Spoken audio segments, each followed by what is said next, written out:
Open your garage door from anywhere, watch it live and get alert if it's left open. In this video, I will show you how to automate your garage door using the SONOFF MINI-D, available in both Matter over Wi-Fi and Zigbee versions. You will learn how dry contacts works, how to connect the module to your garage motor, configure itching mode, add camera monitoring and set a door sensor to know every time your garage door opens. The most common use case is garage door, allowing you to open or close them directly from your phone or throughout automations. However, they can also be used with gates, hot water boilers, access control systems, irrigation systems, and many other types of equipment. In terms of the design and connections, these two modules are exactly the same.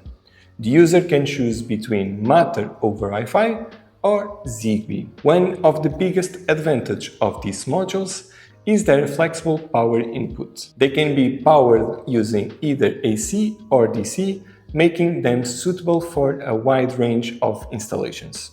For example, in a garage door setup, AC power is usually the best option, while for equipment such as water pumps or low voltage system, DC power may be more appropriate. On the top side of the module, we have the dry contact terminals.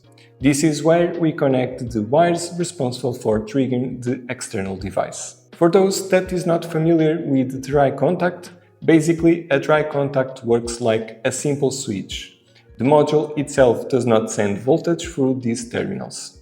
Instead, it only opens or closes the circuit exactly like pressing a physical button. Here we have the common terminal. NO means normally open, the circuit stays open until activate. NC normally closed, the circuit stays closed until activated.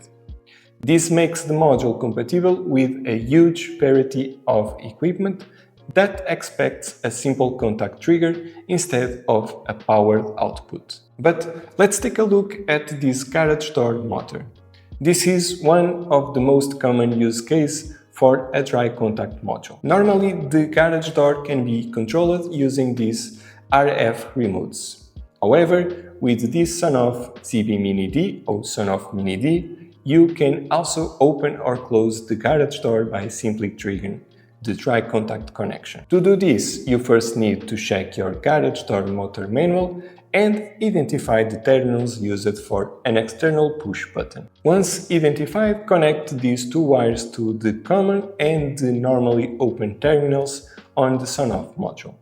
When activated, the module briefly closes the circuit, simulating a boot press and triggers the garage door to open or close. On the bottom side of the module, we have the power supply terminals. One of the great advantages of this module is that it supports both AC and DC power input.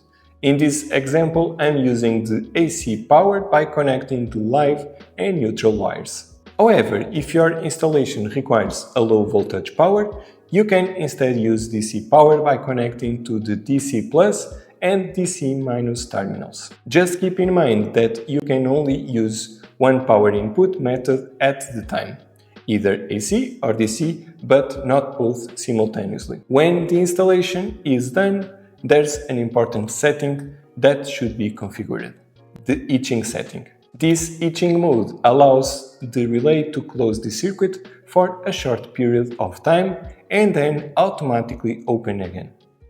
Instead of keeping the contact permanently closed, the module creates a quick pulse similar to pressing and releasing a physical button. This is especially important for devices such as garage door and gates, which are designed to work with a momentary trigger instead a continuous closed contact. This way, whenever you press the button in the app or use a voice command, the relay will open the circuit for about a half second and automatically open again. To make this setup even smarter, you can also monitor what's happening while opening or closing the garage door. The SONOFF MINI-D or the SONOFF MINI-ZBD supports camera binding, allowing you to connect compatible SONOFF cameras to the device. both in the Wi-Fi and Zigbee versions. This feature allows the live camera stream to be displayed directly inside the MINI-D control screen in the eWelink app. This means the user can open the app to control the garage door and instantly see the live camera feed at the same time, adding both convenience and security. Now, if you want to know every time your garage door is opened or closed, you will need to add a door or window sensor. Using this type of sensor has several advantages. Besides allowing to monitoring the garage door status in real time, you can also create smart automations. For example, automatically turning on the garage light whenever the doors open. For this, I have two different sensor modules, but you can choose what you prefer. Simply add the sensor to your Zigbee gateway and install it on the garage door. When the garage door opens, the magnetic contacts separate and the sensor status changes to open. From there, you can create automations such as receiving notifications whenever the garage door is open, for example. This setup not only adds convenience but also improves security, since you can always check if the garage door was left open. You can also create more advanced automations. For example, if you want the garage door lights to turn on automatically when the garage opens at night, it's very easy to configure. Just select the door sensor as the trigger, choose the open status and define the time period when the automation should run. In this case, only during the night. And then select the garage lights as the action. Now, every time the garage door opens at night, the lights will automatically turn on. Guys, I hope these tips could help you in your smart home. Thanks for watching and see you in the next one.